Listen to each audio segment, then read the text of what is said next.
Do a little orientation on Flagstaff here. First thing I do when you get to the campsite, you're going to do all your leveling with your tires side to side. You're going to do the front to back with your front jack. And after you get all that stabilized, you can run your stab jacks down, which I'll show you when we get to them on the other side. You can push the button. If you hold them too long, just wait a few minutes, a few seconds, and they'll reset. If you're on dirt after you've camped in it a day or two or walked through it, come out here and hit them again because it stabilizes, and that just takes care of side to side. So the front to back motion from rocking, you want to always chalk your tires. That way you don't get all that movement. Your outside grill, each time you use it, you do got to plug it in. It's got like a little hose like you do your air hose. Kind of pull it down. Your LP quick connect is right there with the little valve on it. Just slides right in just like an air hose. And the valve, you turn it to on. That way you can turn your gas on. Then you got your grill, light it with a lighter. It don't have a spark. Make sure it cools off before you do put it up. It just slides in. Outside refrigerator, you do have the higher the number, colder it is. Not using it, recommend turn it off. Oh, here's your jacks. So right here, if you hold them too long, hear how they kind of quit. That's normal. Just wait a few seconds and then you can bring them back up. Outside prep table, outside TV. So basically your TV inside, you can pop it off, carry it out here, slide right down. You got your outside TV. Plug-ins for your antenna 110. If the 110 is not working outside here, you can go inside the GFI. It's usually by your kitchen sink, bathroom sink. Reset it. Your furnace and your water heater, I recommend mud dauber screens.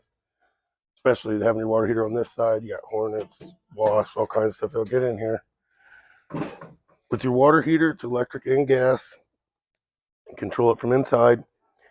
If you're ever going to change the anti-rod, which is also your plug, always release pressure till water's pouring out, then close it, then you can pull the plug out.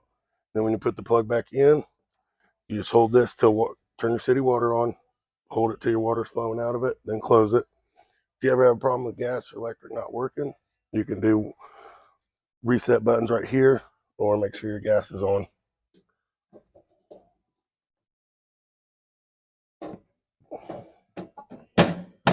But yeah, mud dauber screens are recommended. These solid steps are great. The one thing you want to do after you've leveled the whole camper, you don't want to have these down when you're trying to level or anything. Always put them up or have your door open so nothing gets in the jam. They kind of just sit in there.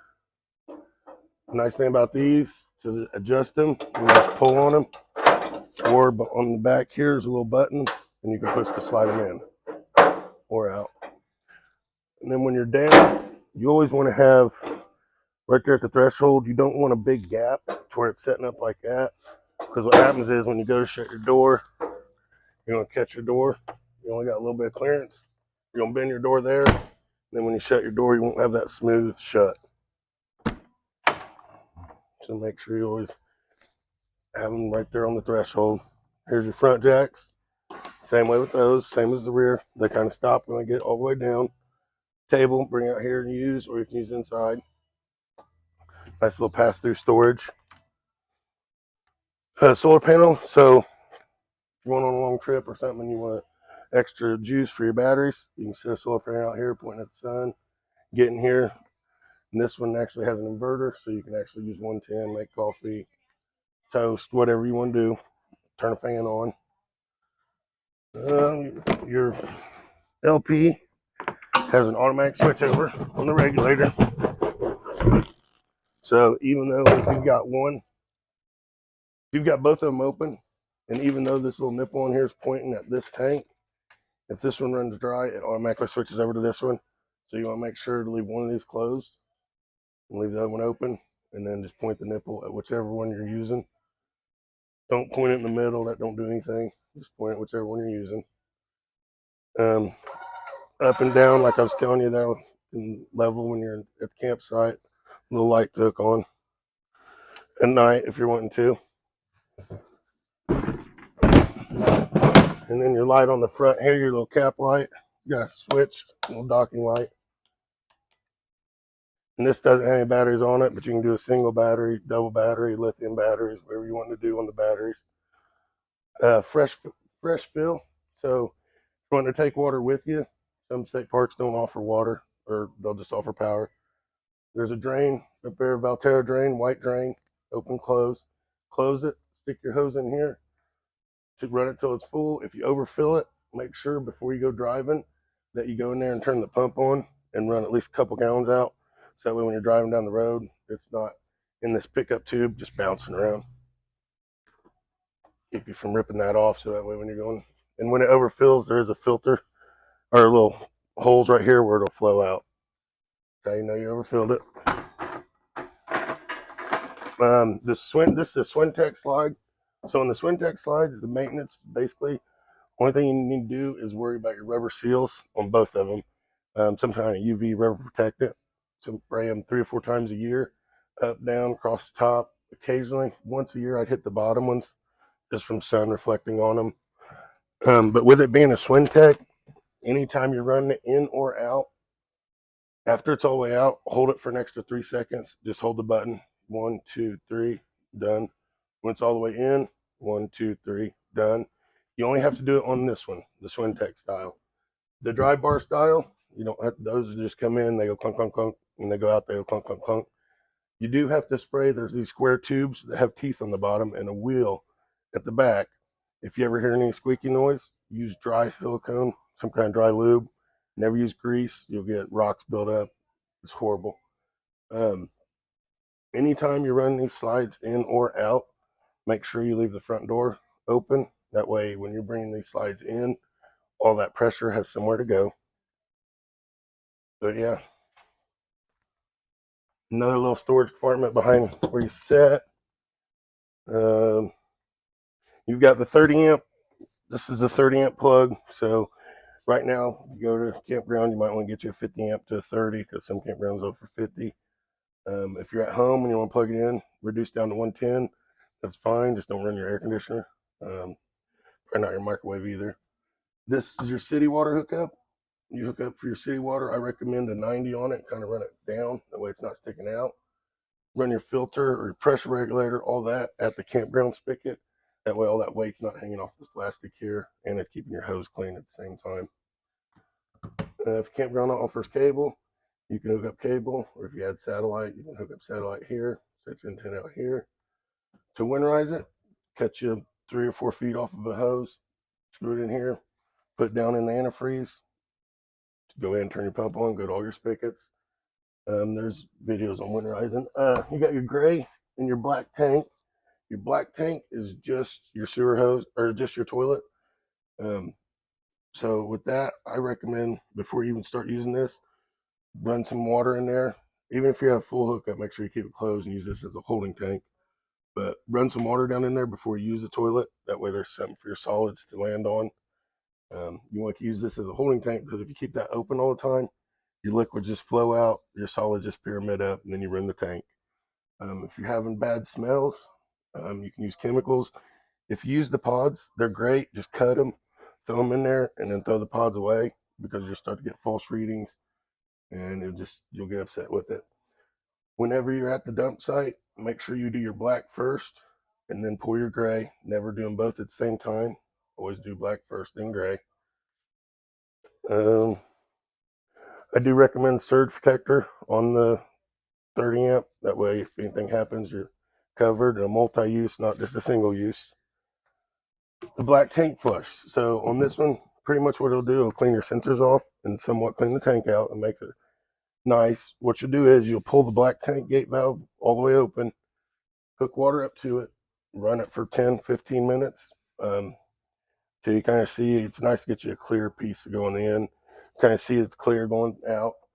If you do use it though, you got to winterize it. So make sure you buy you a little pump or something to get water, antifreeze up through it and out, because it goes up to a vacuum breaker and goes down to the tank. And you don't winterize it. You got to put water to it next year. It's going to spray all over if it's underneath the sink or wherever it's at. Spare tire, outside shower. You got hot and cold, so that way you can rinse off. You're at the beach, creek, whatever case might be. The roof, I recommend occasionally getting on it, walking it, make sure it's cut, no cuts, dings, all your self-leveling's good, make sure all that's done.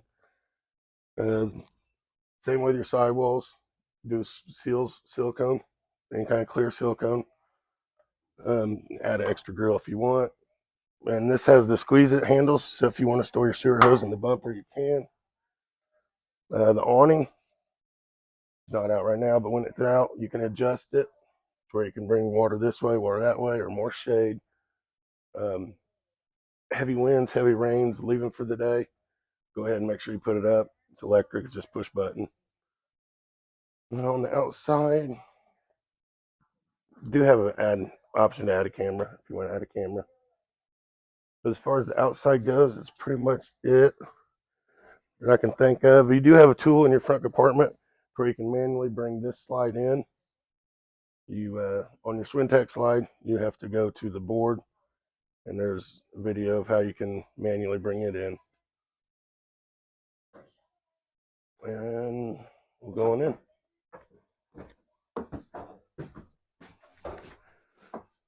So the brains of this operation is all right here, and as you walk by this on this model, it has motion, so it turns everything on every time you walk by.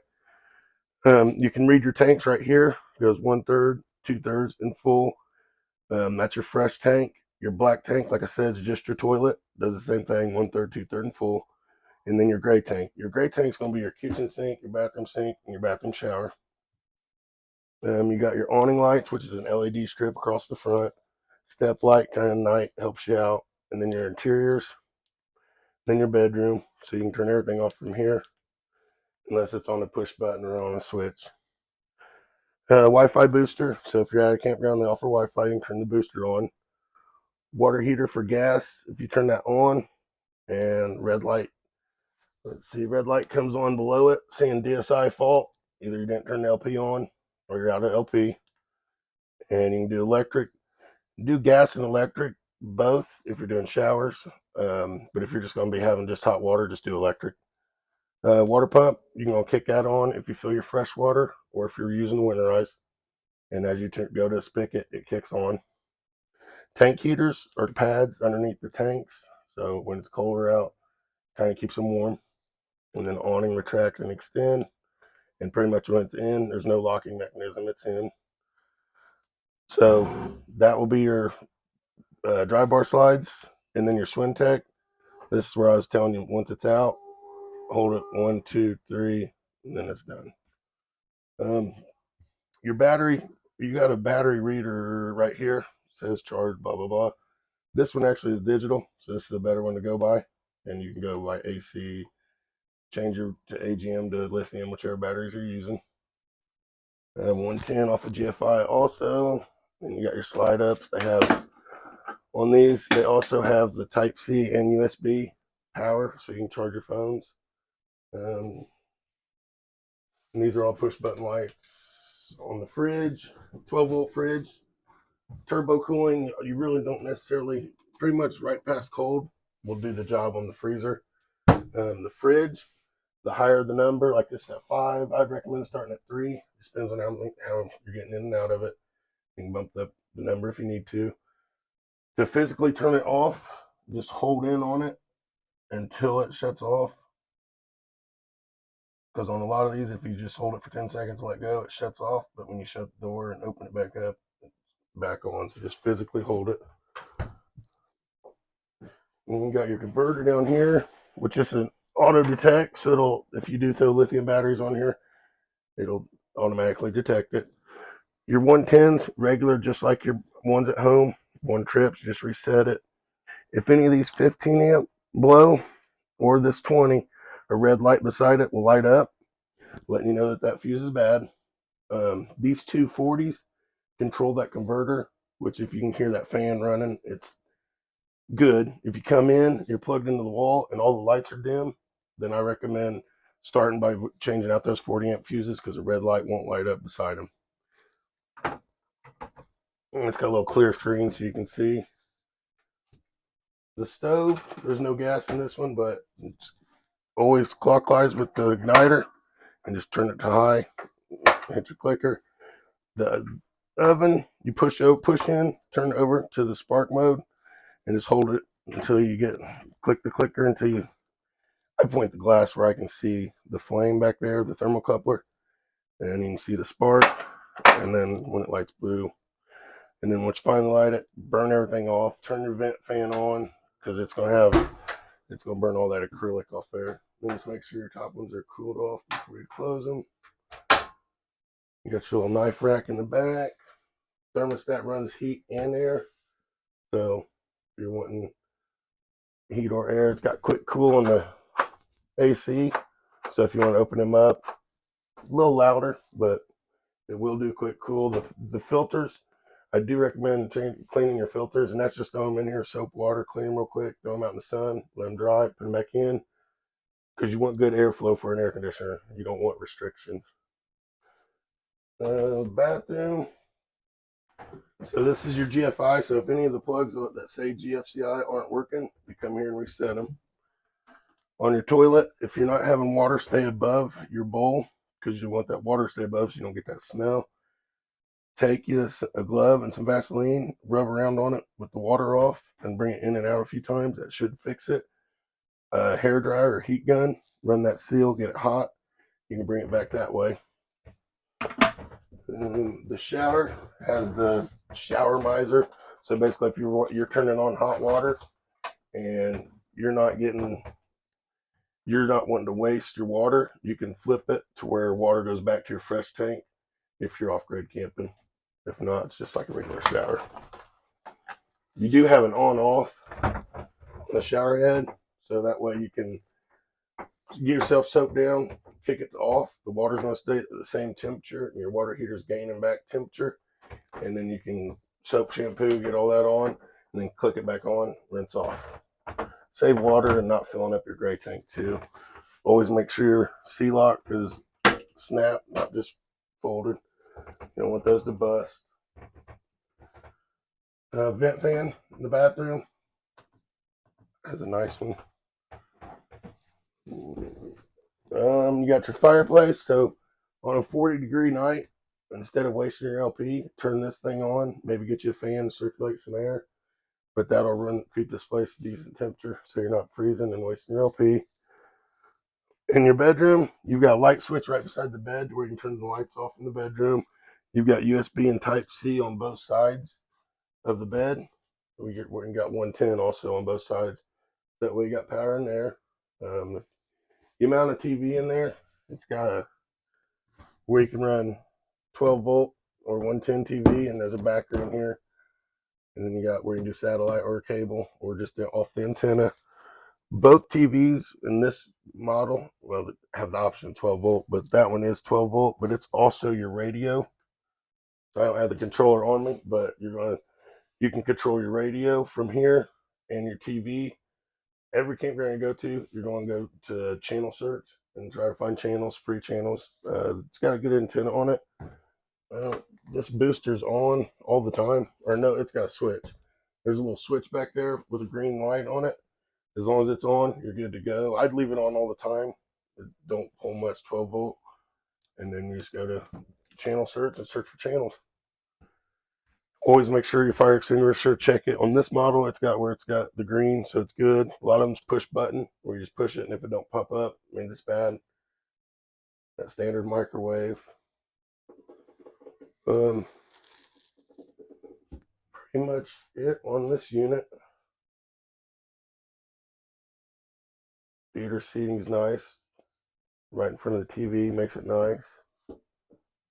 Yeah, that's all I can think of. Always make sure the floor is swept before you bring in this slide, so we don't get any rocks to dig into your lino. That'd make you pretty upset. Occasionally on these fire extinguisher or these fire exits, occasionally, periodically, see how that's tight? The sun will, you only open it for a second, you have to keep it open, but the sun will make those seals almost unbearable to open.